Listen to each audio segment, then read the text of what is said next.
Hello, once again, good afternoon, all of you.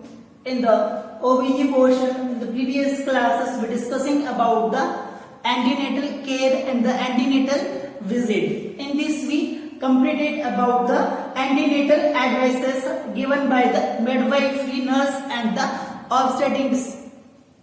The next one, we're discussing about the physical and the physiological changes in the pregnancy. ठीक है, मतलब during the time of the gestational period. ठीक है, तो वो body के अंदर जो ईच जो सिस्टमेटिक होता है, तो इस सिस्टम के according the various physical and जो फिजियोलॉजिकल जो चेंजेस होते हैं वो प्रेगनेंसी के टाइम पीरियड के अंदर नोटिस किए जाते हैं. ठीक है, तो उनसे रिलेटेड पर सिस्टम के अकॉर्डिंग कौन कौन से सिस्टम के अंदर क्या क्या वेरिएशंस रहेगी, तो उससे रिलेटेड हम डिस्कशन करेंगे. First one we discussing about the reproductive system. ठीक है, means whatever the changes are arise regarding the reproductive system. ठीक है, the mainly the event of the pregnancy related to the reproductive organs. ठीक है, main से जो main of इसके अंदर रिप्रोडक्टिव ऑर्गन इसलिए बढ़ रहे हैं कि प्रेगनेंसी का जो सारा इवेंट होता है, ठीक है, तो वो मदर का जो रिप्रोडक्टिव जो ऑर्गन्स होता है, ठीक है, जो रिप्रोडक्टिव सिस्टम होता है वो उसके बेस से रिलेटेड होता है. ठीक है, मतलब प्रेगनेंसी का जो सारा इवेंट होगा वो रिप्रोडक्टिव सिस्टम से रिलेटेड होता है. ठीक है, तो ज्यादा से ज्यादा जो चेंजेस रहेंगे वो हमको रिप्रोडक्टिव जो ऑर्गन्स होंगे वहां पे हमको नोटिस किए जा सकते हैं. ठीक है, तो उसी के अंदर जो बेसिक चेंजेस आ रहा है, ठीक है, मतलब उसके अंदर बेसिक जो नॉर्मल जो चेंजेस अराइज रहेंगे तो उसके अंदर आएगा कि उस सारे जो ऑर्गन्स को कंबाइनली हम उसके अंदर देंगे तो उस रिप्रोडक्टिव जो ऑर्गन्स रहेंगे उनके अंदर या तो हाइपरट्रॉफी. ठीक है, हाइपरट्रॉफी का मतलब उनका जो साइज होगा वो उसके अंदर इंक्रीज हो जाएगा. ठीक है, देन नेक्स्ट हाइपरप्लेजिया. ठीक है, या फिर हाइपरप्लेजिया उसके अंदर हो सकता है क्योंकि रिप्रोडक्टिव ऑर्गन्स होंगे तो उनकी जो सेल्स होगी उनका जो सेल्स का जो नंबर होगा या फिर उनका जो साइज यदि बढ़ेगा तो हाइपरट्रॉफी कहलाएगा और उनका यदि नंबर बढ़ जाएगा तो वो कंडीशन हाइपरप्लेजिया के नाम से जाना जाएगा. ठीक है, देन नेक्स्ट वन द हाइपरईमिया. ठीक है, हाइपरईमिया का मीन्स होता है कि ब्लड का अमाउंट होगा उनके अंदर इंक्रीज हो जाएगा. ठीक है, तो ब्लड का जो सर्कुलेशन उसके अंदर या फिर ब्लड का अमाउंट होगा वो उनके अंदर बढ़ जाएगा. ठीक है, देन नेक्स्ट हाइपरवस्कुलरिटी. ठीक है, हाइपरवस्कुलरिटी मतलब जो सर्कुलेशन होगा वो उसके अंदर बढ़ जाएगा. ठीक है, तो सारे जो रिप्रोडक्टिव ऑर्गन्स रहेंगे तो उनके अंदर कंबाइनली फॉर्म के अंदर ये चेंजेस होंगे वो उसके अंदर नोटिस किए जा सकते हैं. ठीक है, then next one the edema and pigmentation asking. ठीक है, उस वाले पोर्शन के अंदर या तो फिर एडिमा मतलब वो उस जगह के जो रिप्रोडक्टिव ऑर्गन्स होंगे तो उनकी जगह के ऊपर स्वेलिंग होती है वो शो की जा सकती है. और पिगमेंटेशन मतलब कुछ अलग तरीके के जो निशान वगैरह होते हैं तो निशान वगैरह बनने का भी उसके अंदर चांस हो सकता है. ठीक है, तो ये जो कंबाइनली फॉर्म के अंदर इस टाइप के जो चेंजेस होते हैं वो प्रेगनेंसी के टाइम के अंदर नोटिस किए जा सकते हैं. ठीक है, अब सेपरेटली जो रिप्रोडक्टिव ऑर्गन से रिलेटेड हम डिस्कशन करें, ठीक है, तो उसके अंदर आएगा सबसे जो एक्सटर्नल जो रिप्रोडक्टिव ऑर्गन्स होते हैं. ठीक है, जिसको हम वल्वा के नाम से जाना जाता है. ठीक है, तो वल्वा वाला पार्ट होगा लेबिया मेजोरा और लेबिया माइनोरा वाला जो पार्ट होता है तो उसका यदि हम एक्सटर्नली उसका हम जो असेसमेंट करते हैं. ठीक है, तो वल्वा वाला जो पार्ट होगा become moist edematous and increase the supply. ठीक है, तो उस वाले एरिया को यदि हम विजुअलाइज करेंगे तो उसके फिजिकल चेंजेस उसके अंदर ऐसे रहेंगे कि वो वाला एरिया होगा वो मॉइस्ट रहेगा, मतलब उसके अंदर नमी या फिर जो वेट उसके अंदर वेटनेस उसके अंदर रहेगी. ठीक है, देन नेक्स्ट एडिमेटस. ठीक है, एडिमेटस का मीन्स उसके अंदर स्वेलिंग होगी वो उसके अंदर अवेलेबल रहेगी. मीन्स लेबिया मेजोरा और लेबिया माइनोरा वाला जो एक स्ट्रक्चर रहेगा उसके अंदर मॉइस्टनेस रहेगी और उसी के अंदर जो एडिमेटस वो रहेगी.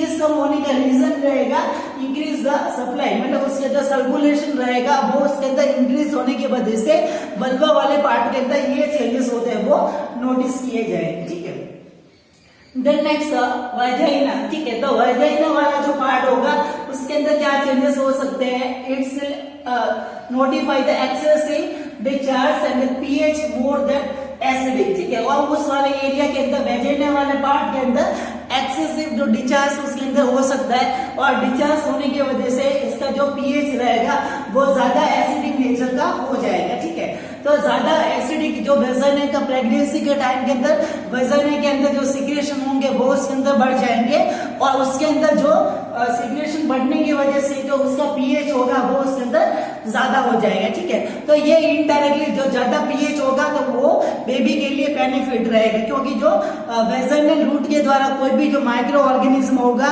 वो उस इन्फेक्शन को अराइज नहीं कर सकता इजीली, ठीक है। तो इसकी वजह से पीएच बढ़ा हुआ रहेगा, तो उससे उसको इनडायरेक्टली इन्फेक्शन होने का उसके अंदर बेनिफिशियल उसके अंदर रहेगा, ठीक है। तो ये रिप्रोडक्टिव ऑर्गन्स वल्वा वाले पार्ट के अंदर और वजाइना वाले पार्ट के अंदर इस टाइप के जो चेंजेस रहेंगे वो उसके अंदर नोटिस किए जा सकते हैं। Okay, the next another reproductive system organ that is cervix, ठीक है। तो रिप्रोडक्टिव ऑर्गन्स के अंदर प्रेगनेंसी के टाइम के अंदर जो सर्विक्स के अंदर क्या क्या चेंजेस होता है वो उसके अंदर नोटिस करेंगे। At the cervix the excessive production of the mucus called the physiological leucorrhoea, ठीक है। मीन्स सर्विक्स वाला जो वेजाइना से जो आगे वाला जो यूट्रस का जो पार्ट होता है, इंटरनल ऑर्गन्स के जो रिप्रोडक्टिव जो इंटरनल ऑर्गन्स होते हैं, तो वेजाइना से जो ऊपर वाला जो पार्ट होता है वो ट्यूब लाइक स्ट्रक्चर उसको हम सर्विक्स के नाम से जाना जाता है, ठीक है। और इससे ऊपर वाला जो पार्ट होगा वो यूट्रस कहलाता है, ठीक है। तो वो सर्विक्स वाला जो पार्ट जो मिडल वाला यूट्रस का जो पार्ट होता है, ठीक है, तो उसके अंदर क्या चेंजेस होंगे हम उसके अंदर नोटिस कर सकते हैं। तो उसके अंदर जो एक्सेसिव जो म्यूकस होगा, मतलब जो एक जो चिपचिपा जो म्यूकस था उसके अंदर सिक्रेशन होगा जो उस एरिया को मॉइस्ट रखेगा और सॉफ्ट रखेगा, ठीक है। तो उसी को हम फिजियोलॉजिकल ल्यूकोरिया के नाम से जाना जाता है, ठीक है। ल्यूकोरिया का मतलब the excessive production of the mucus, ठीक है। तो उस कंडीशन को हम फिजियोलॉजिकल ल्यूकोरिया के नाम से जाना जाता है, ठीक है।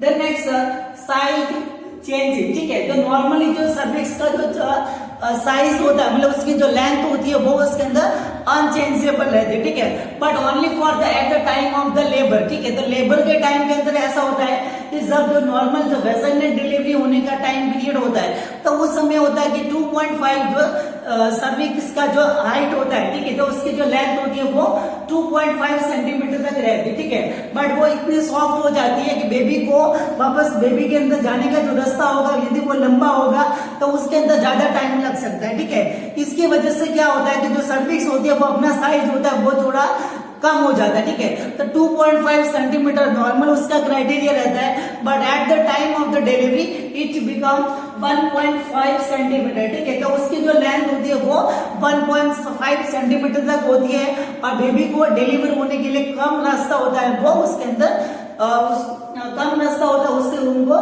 गुजरना पड़ता है, ठीक है। तो उसको कम रास्ते के अंदर वो इजीली उसके अंदर बाहर आ सकता है, ठीक है। देन नेक्स्ट सर्विक्स वाला जो टिश्यू वाला जो पार्ट होगा, मतलब जो सर्विक्स का जो इंटरनल जो स्ट्रक्चर है, मतलब उसकी जो लेयर्स वाला जो पार्ट देगी, ठीक है। तो लेयर के अंदर ज्यादा जो एस्ट्रोजन हार्मोन्स का लेवल बढ़ने की वजह से उसके अंदर जो एम्ब्रेशन, मतलब उसके अंदर जो ऐसे जो घर्षण, मतलब उसके अंदर घिसने की वजह से ज्यादा उसके अंदर प्रेशर जनरेट होगा, तो उसकी वजह से जो ब्लीडिंग वगैरह उसके अंदर शो हो सकता है, ठीक है। मतलब उसके अंदर जो घिसने की वजह से, मतलब उसके अंदर ज्यादा प्रेशराइज लगेगा, ठीक है। तो घिसने के बाद में ये जो सर्विक्स वाला एरिया होगा तो इस वे के अंदर वो इसके अंदर फ्रिक्शन, मतलब उसके अंदर फ्रिक्शन होगा तो इसका टिश्यू होगा वो हमको ऐसा लगेगा कि इसके अंदर जो ब्लीडिंग उसके अंदर अपीयरेंस हो रही है, ठीक है। तो उसकी वजह से वो रेड कलर का निशान के जैसा अपीयरेंस होगा, ठीक है। तो इसके अंदर आएगा the abrasion of the cervical mucus, the cervical epithelium. The abrasion का मतलब होगा कि उसके अंदर जो वो परत के फॉर्म के अंदर हटना या फिर जो स्लाइस के अंदर उसको कट करना, ठीक है। तो उसको कट किया, मतलब ऐसे वे के अंदर ऐसा हमको लगेगा कि सर्वाइस की जो एपिथेलियम है तो उसको एक स्लाइस के अंदर हमने उसको कट किया गया, फिर उसको हमको ऐसे रगड़ के उसको निकाला गया, ठीक है। तो ऐसा अपीयरेंस उसके अंदर दिखेगा, इसकी वजह से वहां पे उसको लैसिरेशन, मतलब उसके अंदर ब्लीडिंग जैसा जो निशान होगा वो उसके अंदर अपीयरेंस होगा, ठीक है। तो उस सिंड्रोम को हम रेड सिंड्रोम के नाम से जाना जाता है, ठीक है। और वो हमको शो किया जाएगा at the part of the cervix, ठीक है। सर्विक्स वाले एरिया के अंदर एस्ट्रोजन लेवल बढ़ने की वजह से ज्यादा सर्कुलेशन या फिर जो ज्यादा कॉन्ट्रैक्शन उसके अंदर हो सकता है, ठीक है। तो इसकी वजह से ज्यादा उसके अंदर कॉन्ट्रैक्ट में आने की वजह से जो दोनों लेयर उसके अंदर कॉन्ट्रैक्ट में आएगी तो उसके अंदर ऐसा लगा है कि उसको छीला गया है, ठीक है। तो छीलने के जैसा अपीयरेंस उसको होगा, तो उसके अंदर परत के फॉर्म के जैसे उसको रगड़ के या फिर उसके जो छीला गया हो तो उसकी वजह से रेडनेस उसके अंदर निशान पड़ जाते हैं, ठीक है। तो वही निशान को उसके अंदर एक सिंड्रोम के नाम से जाना जाता है। तो रेड सिंड्रोम होगा वो उसके अंदर नोटिस किया जा सकता है। Okay, the next in the reproductive changes, the next reproductive जो ऑर्गन्स रहेगा द यूट्रस, ठीक है। तो मेन जो रिप्रोडक्टिव जो प्रेगनेंसी के टाइम के अंदर जो चेंजेस रहते हैं वो यूट्रस के बेसमेंट के ऊपर रहते हैं, ठीक है। It include the all pregnancy sign, ठीक है। और इसी के अंदर जो सारे जो प्रेगनेंसी के जो साइंस होते हैं, ठीक है, मीन्स जो स्टमक का जो एब्डोमिनल जो गर्ल होता है वो उसके अंदर बड़ा हुआ लगता है, ठीक है। इसके अलावा जो सारे जो प्रेगनेंसी के जो साइन होते हैं, ठीक है, जो इसके आगे वाले पोर्शन के अंदर हम डिस्कशन करेंगे। तो सारे प्रेगनेंसी के जो साइंस होते हैं वो यूट्रस के बेसमेंट के ऊपर रहते हैं, ठीक है। तो नेक्स्ट वन द लेंथ, ठीक है। मतलब यूट्रस का जो लेंथ होता है वो 7 सेंटीमीटर उसकी जो लंबाई होती है वो नॉन प्रेगनेंसी लेडी के अंदर होता है, ठीक है। बट उसके अंदर वो चेंज हो जाती है 20 सेंटीमीटर हो जाता है इन द प्रेगनेंसी के अंदर वो 20 सेंटीमीटर तक उसका लेंथ होता है वो हो जाता है, ठीक है।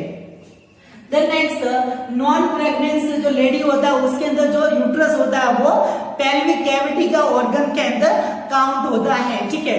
पर एब्डोमेन जो प्रेगनेंसी के टाइम के अंदर उसके अंदर साइज बढ़ती है तो वो एब्डोमिनल ऑर्गन के अंदर भी काउंट किया जाता है, ठीक है। देन नेक्स्ट वेट है, जो नॉन प्रेग्नेंट जो यूट्रस होता है उसका जो वेट रहेगा वो 60 to 80 ग्राम होता है उसके अंदर, ठीक है। बट जो एबो 100 ग्राम या 1 किलोग्राम उसके अंदर जो वेट रहेगा वो प्रेगनेंसी के टाइम के अंदर रहेगा, ठीक है। तो 1 किलोग्राम उसके अंदर जो 20 किलोग्राम जो वेट होता है वो उसके अंदर बढ़ जाता है, ठीक है। तो उसके अंदर जो वेट रहेगा वो उसके अंदर न्यूट्रिएंट्स वगैरह रहते हैं वो, और फीडर के अंदर जो ब्लड सर्कुलेशन रहेगा उसका, ठीक है। तो उनके जो 3.5 किलोग्राम उसके अंदर जो एमनियोटिक फ्लूइड का अमाउंट उसके अंदर रहेगा, फिर प्लेसेंटा का अमाउंट उसके अंदर रहेगा, फिर जो विलाई वगैरह उसके अंदर रहेगी, ठीक है। इसके अलावा जो फीटस सेल का जो पार्ट होगा वो उसके अंदर इंक्लूडेड रहेगा, ठीक है। तो इसकी वजह से यूट्रस का वेट होता है वो उसके अंदर बढ़ जाता है प्रेगनेंसी के टाइम के अंदर, ठीक है। Then next, the layers and the muscles arranged in the oblique, longitudinal and the horizontal, ठीक है। मीन्स जो नॉर्मल जो यूट्रस होता है तो उसकी जो लेयर्स होती है, मतलब उसकी जो मसल्स और लेयर्स होती है वो या तो फिर इस ऑब्लिक वे के अंदर, ठीक है, या फिर जो लॉन्गिट्यूडनल वे के अंदर सीधा, या फिर वो हॉरिजॉन्टल वे के अंदर, इस वे के अंदर अरेंजमेंट रहती है, ठीक है। बट प्रेगनेंसी के टाइम के अंदर उस जो लेयर्स रहेगी उनका अरेंजमेंट होगा वो थोड़ा जो उसके अंदर वेरिएशन आने लग जाती है, ठीक है। वो फिगर ऑफ 8 मतलब जो उस क्रिस क्रॉस अपीयरेंस के साथ में उसका अपीयरेंस होगा वो हमको दिखता है, मतलब जो फिगर ऑफ 8 मतलब इस वे के अंदर, इस क्रॉस वे के अंदर उसका अरेंजमेंट होता है, ठीक है। मतलब जो नॉर्मल यूट्रस होता है उसका या तो लेयर्स होगी वो इस वे के अंदर ऑब्लिक वे के अंदर होगी, या फिर वो इस वे जो हॉरिजॉन्टल वे के अंदर रहेगी, या फिर एकदम सीधी एकदम लॉन्गिट्यूडनल वे के अंदर रहेगी, ठीक है। बट जो प्रेग्नेंट यूट्रस होगा तो उसके अंदर जो टिश्यू होगा वो फिगर 8 मतलब जो क्रिस क्रॉस वे के अंदर पैटर्न के अंदर रहेगा। तो वो क्रिस क्रॉस पैटर्न होता है, उसका जो टिश्यू या फिर जो मसल्स के लेयर होती है वो यूट्रस के अंदर नोटिस की जाती है। Okay, the next same as it is in the uterus changes during the time of the pregnancy related to the shape of the uterus. As subjecting to the pregnancy time period, the shape of the uterus are varied. ठीक है, means जो pregnancy का जो total जो 9th month का जो time period या फिर अप्रोक्स 42 वीक्स का जो टाइम ड्यूरेशन रहेगा तो उसके अंदर पर टाइम वीक के अकॉर्डिंग उसका जो शेप रहेगा वो अलग अलग वेरिएशन के अकॉर्डिंग रहेगा। At the time of the 6th week the appearance of the uterus will be as like the egg of the hand, ठीक है, मुर्गी के एग के शेप का उसके अंदर अपीयरेंस रहेगा एज द 6th वीक, ठीक है। देन नेक्स्ट 8th वीक का टाइम पीरियड रहेगा, उस समय उसका जो अपीयरेंस रहेगा वो क्रिकेट बॉल या फिर जो बिग ऑरेंज, ठीक है, द ऑरेंज शेप का या फिर जो क्रिकेट की जो बॉल होती है उस शेप का उसका यूट्रस का अपीयरेंस दिखेगा एट द 8th वीक, ठीक है। देन नेक्स्ट 12th वीक के अंदर जो ग्लोब्यूलर मींस एक जो बड़ा जो ग्लोब होता है, ठीक है, मींस जो ग्लोब होता है उस ग्लोब के शेप का उसका अपीयरेंस होगा, या फिर उसका कंपैरिजन जो फीटस का जो हेड होता है, मतलब जो फीटस का बेबी का जो हेड होता है उसके शेप का उसके अंदर रहेगा, ठीक है। देन नेक्स्ट 28th वीक मतलब जो 28th वीक का जो टाइम पीरियड रहेगा तो उसके अंदर पायरिफॉर्म या फिर जो ओवल शेप का, ठीक है, मींस जो यूट्रस होगा वो ओवल शेप का, इसके अंदर इस ओवल शेप का अपीयरेंस हमको दिखेगा, ठीक है।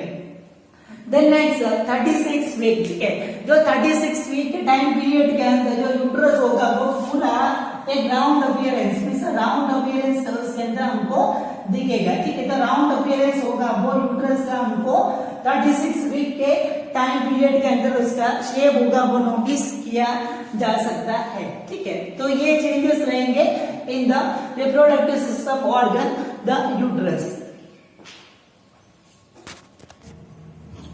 Okay, then next another reproductive system organ, that is the accessory reproductive organs in the female, that is the female breast, ठीक है। तो फीमेल के जो ब्रेस्ट होता है, ठीक है, तो वो मेमरी ग्लैंड्स, तो उसके अंदर भी the various changes arrive in it also, ठीक है, मींस उसके अंदर भी वेरियस जो चेंजेस होता है वो उसके अंदर अराइजेस हो जाते हैं, ठीक है। तो उसी के अंदर जो ज्यादा at the first trimester the breast tenderness, ठीक है, मतलब ब्रेस्ट वाले एरिया के अंदर टेंडरनेस मतलब उसके अंदर जो भारीपन उसके अंदर फील हो रहा है, ठीक है, मतलब उसके अंदर टच करने पर जो पेन होगा वो उसके अंदर फील हो सकता है। और द स्वेट ग्लैंड्स एनलार्जमेंट, ठीक है, और उसके अंदर जो माइनर जो स्वेट ग्लैंड्स होती है, जो एरियोला वाले एरिया के अंदर जो स्वेट ग्लैंड्स उसके अंदर अवेलेबल रहती है, ठीक है, तो वो स्वेट ग्लैंड होती है वो उसके अंदर एनलार्जमेंट होगा वो अवेलेबल रहेगा। और इसी एनलार्जमेंट होने की वजह से जो एरियोला वाला मतलब ये ब्रेस्ट का जो एरियोला वाला जो पार्ट रहेगा तो उसके अंदर ये जो छोटे छोटे तो दाने वाला जो स्ट्रक्चर होता है, ठीक है, तो ये दाने वाला जो स्ट्रक्चर होता है वो उसके अंदर अराइज हो जाता है, ठीक है। द 13 to 15 मतलब ये 13 से लेकर 15 जो ऐसे जो छोटे छोटे जो दाने होते हैं वो उसके अंदर अवेलेबल रहेंगे। अपीयरेंस एट द एरियोला मतलब एरियोला वाला एरिया रहेगा उसके अंदर अवेलेबल रहेगा। इसको जो प्रेगनेंसी का जो साइंस होता है, ठीक है, इसको मॉन्टेगोमेरी मतलब मॉन्टेगोमेरी ट्यूबरकल के नाम से भी जाना जाता है, ठीक है। वो उसको हम डिटेल के अंदर जो प्रेगनेंसी के साइंस रहेंगे उनके अंदर हम डिस्कशन करेंगे, ठीक है। तो अभी तक इतना ही समझिए कि स्वेट ग्लैंड्स होती है उसके अंदर एनलार्जमेंट हो जाता है तो उसकी वजह से 13 से 15 नंबर के अंदर जो ट्यूबरकल्स होते हैं वो एरियोला वाला एरिया के अंदर अवेलेबल रहते हैं, ठीक है। तो उस एरिया को उसको हम ट्यूबरकल के नाम से जाना जाता है, ठीक है। Then next after the delivery, ठीक है, तो डिलीवरी के टाइम के बाद में ऑटोमेटिकली उस मेमरी ग्लैंड्स उसके अंदर स्टिमुलेट होती है, ठीक है, और प्रोस्टेट और ऑक्सीटोसिन लेवल का बढ़ने की वजह से उसके अंदर जो मिल्क का सिक्रेशन होता है वो उसके अंदर नोटिस किया जाता है, ठीक है। तो ये रिप्रोडक्टिव सिस्टम के जो ऑर्गन्स रहेंगे उनके अंदर ये चेंजेस होते हैं वो नोटिस किए जाते हैं, ठीक है। Then next after the reproductive system जो चेंजेस होते हैं, ठीक है, प्रेगनेंसी के टाइम के, उसके बाद में आएगा तो इंट्रामेटरी सिस्टम, ठीक है, मतलब जो प्रेगनेंसी के टाइम के अंदर जो स्किन के अंदर कौन कौन से जो चेंजेस होते हैं वो उसके अंदर नोटिस किए जाएंगे, ठीक है। तो इंक्रीज द मेलानिन सिक्रेशन, ठीक है, मतलब प्रेगनेंसी के टाइम के अंदर जो हार्मोनल चेंजेस होता है तो उस हार्मोनल चेंजेस के अंदर द मेलानिन नाम का जो एक हार्मोन होता है, ठीक है, तो मेलानोसिन जो हार्मोन होता है उसका सिक्रेशन बढ़ेगा, इट्स लीड्स द पिगमेंटेशन, ठीक है। और इस मेलानिन नाम का जो सब्सटेंस का इंक्रीज जो हाइपर सिक्रेशन होने की वजह से जो बॉडी के ऊपर जो पिगमेंट मतलब उसके अंदर जो निशान बनने होते हैं वो उसके अंदर अराइज होते हैं, ठीक है। तो निशान होंगे वो ऑन द फेस मतलब फेस वाला एरिया के ऊपर अवेलेबल रहेगा ऑन द चेस्ट, मतलब जो चेस्ट वाला एरिया रहेगा वहां पे अवेलेबल रहेगा, और ऑन द एब्डोमेन, ठीक है, तो वो पेट वाला एरिया रहेगा उस जगह पे अवेलेबल रहेगी, ठीक है। तो ऑन द फेस, ठीक है, मतलब जो प्रेग्नेंट जो लेडी रहेगी उसका जो फेस वाला एरिया रहेगा, तो यहाँ पे या तो वो बटरफ्लाई शेप, मतलब जो इस वे के अंदर बटरफ्लाई शेप का उसके अंदर दाग होंगे वो उस वे के अंदर अवेलेबल रहेंगे, और बिफोर आई वाला एरिया जो फेस वाला एरिया रहेगा, या फिर जो मास्क, मतलब एक जैसे कोई लेडीज ने जैसे कोई मास्क पहना हुआ हो, ठीक है, तो उस मास्क के जैसा अपीयरेंस के अंदर दाग उसके अंदर अवेलेबल चेहरे के ऊपर रहेंगे, ठीक है। तो उस कंडीशन को हम कोलाज्मा के नाम से जाना जाता है, ठीक है, मतलब प्रेग्नेंट लेडी के अंदर स्किन के ऊपर जो फेस वाला एरिया रहेगा उस फेस के ऊपर जो पिगमेंटेशन होता है वो कोलाज्मा कहलाता है, ठीक है। Then next on the chest, मतलब जो चेस्ट वाला एरिया रहेगा, तो चेस्ट के अंदर ये वाला पोर्शन से लेके जो प्यूबिक वाला एरिया होता है यहाँ से एक जो लाइन पड़ जाती है, ठीक है, मतलब इस वाला पोर्शन के अंदर एक जो लाइन इसके अंदर अपीयरेंस हमको दिखाई देती, ठीक है, तो उस लाइन को हम स्ट्रिया जो ग्रेविडेरम या फिर जो स्ट्रिया लीनिया निग्रा के नाम से जाना जाता है, मतलब एक जो लाइन अवेलेबल रहती है जिसको हम लीनिया निग्रा या फिर उसको आगे जो लेट प्रेगनेंसी के अंदर लीनिया अल्बा के नाम से जाना जाता है, ठीक है। मतलब स्टार्टिंग के अंदर ये जो लीनिया निग्रा होती है वो बहुत ही डार्क कलर की एकदम लाइन हमको दिखती है, ठीक है, तो ये स्टर्नम का जो ज़ाइगोट प्रोसेस होता है यहाँ से लेकर जो प्यूबिक वाला एरिया होता है वहां तक एक जो लाइन अपीयरेंस रहती है स्टार्टिंग के अंदर ये बहुत ही डार्क होती है, ठीक है, तो इसको हम लीनिया निग्रा के नाम से जाना जाता है, ठीक है, बट आगे जाके वो थोड़ी डार्क उसके बाद में वो फेड होने लग जाती है, ठीक है, तो वो व्हाइट अपीयरेंस का रहेगा, उसको हम लीनिया अल्बा के नाम से जाना जाता है, ठीक है।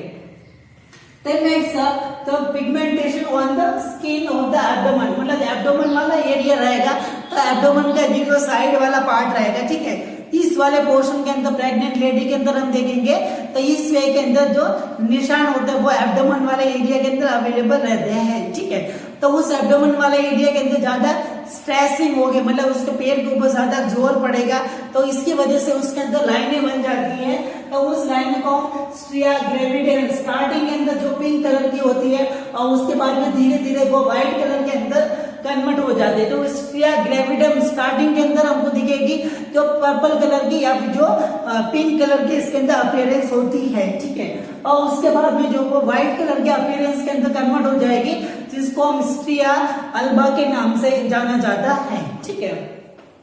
तो ये प्रेगनेंसी के टाइम के अंदर जो इंटिगुमेंट्री मतलब जो स्किन का जो सिस्टम रहेगा, तो प्रेग्नेंट लेडी के स्किन के अंदर इस टाइप के चेंजेस होंगे वो उसके अंदर नोटिस किए जा सकते हैं, ठीक है। इसके बाद में जो अनदर जो सिस्टम रहेंगे वो नेक्स्ट क्लास के अंदर हम डिस्कशन करेंगे। Thank you so much.